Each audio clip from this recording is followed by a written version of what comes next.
The Valley of Dry Bones. Boy, that figures, doesn't it? You can't even get, can we have moist bones? A valley of moist bones, a valley of bones where you could possibly stick your finger into the marrow and detect some sort of past life? No, not for God. This isn't the way God operates. It's the valley of dry bones, because everything has to be disgustingly hopeless and helpless before he works. And isn't that your life? Hi, everyone. Martin Zender. This is the Revelation series. And I'm doing this by way of introduction to the Valley of Dry Bones, which I will not talk about today. I refuse to talk about the Valley of Dry Bones today of Ezekiel 37. Speaking of God bringing back Israel, including the 144,000, to their land, which is not 1948. It's still future. And we're going to discuss that luxuriously, and I dare say eloquently and thoroughly. But for today, I'm going to talk about God not being up for re-election. I was thinking about this over the weekend, this whole thing of this Valley of Dry Bones. That phrase just kept reverberating, dry bones, dry bones. Then it hit me, dry bones. They have to be so totally dead. Not just dead, but ultra dead. Kind of like the blind guy that the Lord healed. What does he do? He tells him to put mud on his eyes. Why does he do that? Because he's making it even more impossible than it was before. He doubles down on it. He's going to make it ridiculous. Elijah with his altar on Mount Carmel against the prophets of Baal. What does Elijah do? He makes it harder for himself by dousing his altar with water. They challenge their gods to bring fire down on their altars. So the prophets of Baal probably, made their altars as dry as possible. I don't know how they do that. Blow it with air, whatever, dry it up. Elijah, the opposite. He just douses it with water. Likewise, Jesus putting mud over the dude's eyes. Likewise, Abraham. We're not just going to wait until he sort of can't do it. We're going to wait till he's 100 years old and definitely can't do it. And the same with the matrix of Sarah. Deaden it. We're going to deaden it. And isn't this happening in your life? It seems ridiculous. And this is the problem many of us have with evil, is that it's overkill. God, it's too much. Stop already. We get the point. How many times have you said that about your own life? All right, I got it. Quit with. Can I get a breather now? Can you quit with the trials? No. They keep coming crazier and crazier. I have a friend in Amarillo and another friend in Fresno, California, who are both going through these terrible physical debilities, and it just seems like God is adding to them. Instead of giving them a break, he's adding stuff to it. It's like, why? When are you going to stop? And he doesn't, because he knows what he's doing. It's easy for me to say. No, it's really not. It's not easy for me to say. I'm 55 years old. I've been through some stuff. And it's not easy to say. And then I look at David and Goliath. What a great analogy there. What does God do? He's in the business right now of increasing the contrasts. He's making Goliath bigger and stronger, doubling down on the dude's armor, giving him extra protection. What does he do to David? Well, King Saul tries to load David up in the valley against the giant of the Philistines, Goliath, and tries to get him his armor. Put this armor on David. David says, I don't want any armor. So he strips down probably to a loincloth. I wouldn't be surprised. And so we got this, and of course, Goliath has to be 9 foot freaking 9. Can't just be a big guy. No, he's got to be 9 foot freaking 9. And David has to be, at least make David a man, a normal size. No, that's not the way God operates. We're going to make David a teenager. Yeah, that's the good one. And, okay, at least give the kid a spear. No, that's not ridiculous enough. We're going to give David a slingshot. Well, at least David has 5 stones. Yeah, but we're only going to need 1. It's like, how many?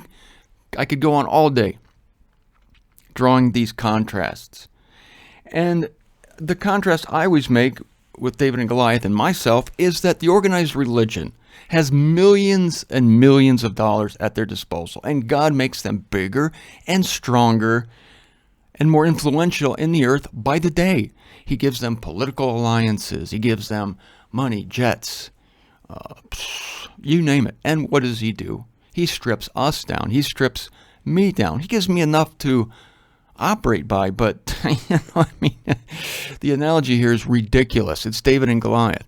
And this only comforts me when I realize, here's the big thing. Are you ready? David wins. Yeah, that's the end of that story. David wins every time. Elijah beat the prophets of Baal. Even with his wet altar, he kicked their asses, and then he slaughtered them. David, with his little loincloth and slingshot, destroyed Goliath, killed him, chopped off his head. Nice touch at the end. Same with Elijah, nice touch at the end. You don't just, beat the prophets of Baal. You slaughter them. That's nice. And then David, of course, cuts the head off of Goliath, puts it on a pole, and advertises it. Great stuff. Abraham, same thing. Abraham wins. Desperate man. He has a son. Sarah, desperate woman. So desperate, she tells Abraham to go into her handmaiden. That's literal, go into. And out comes Isaac. Same with you right now, and me. And we have to trust that this is the case. It's not that God hasn't given us examples beforehand, because he has. So to my friend in Amarillo, and to my friend in Fresno, and to all of you out there who are suffering with relatives, children, parents, friends, your health, frustrations, God's going to make it crazier yet. But it's not like he hasn't done it before. So I comfort you with, again, God's big, fat, hairy, glorious, predictable rut. God's in a rut. And the rut he's in is that he's always making it harder before he delivers. And if God were up for re-election, now I figured out one day, 15 years ago, why there's one God. Because if there were two gods, capital G gods, two literal capital G gods, and they were running against each other in an election, and we had this God we're dealing with who thinks the cross was necessary, who thinks the Holocaust was necessary, who thinks World War II was necessary, who thinks your bum hip was necessary, who thinks that the death of your child was necessary, who thinks that the death of your parents was necessary. If this God was running against another capital G God, who would say, this is the other God running against the one God? But in this case, my analogy, please indulge me here. We have two capital G gods. And the one says, sorry, I can't bring us to the consummation of all. I can't bring us to this ultimate happiness without World War II, without the crucifixion, without your bum hip. All this stuff's necessary. The other capital G God says, I can bring us to the same consummation, to the same joy, happiness, peace. I can do it without the crucifixion, without your bum hip. I can do it, without the murder, the bloodshed, the trials, the trauma. And if both these gods were up for an election and they were campaigning, look, be honest with yourself. You would vote for the God who could bring us to the same end with less crap, right? Wouldn't you? Anybody would. And God knows this. God knows that he is not very popular emotionally, soulishly. He knows that he does hard stuff and that many of us would be tempted to just bail out of his ridiculous plan. And it does seem ridiculous sometimes. Overkill. Man, it's overkill. But is it? No. But he knows that if there were a competing deity, that we of soulish nature would vote for that other deity if they could both bring us to the same consummation. Of course. Who wants a hard route in life? You can get to the same place by an easier way. We all want the easier way. In our flesh, don't we? Of course we do. Don't lie to yourself. You don't order your own trials. Yeah, I think I'll break my leg today. I want to be in a car accident today. Yeah, I want my child to go through a horrifying divorce. Let's order that up. That should really develop my character. No, you're not that stupid.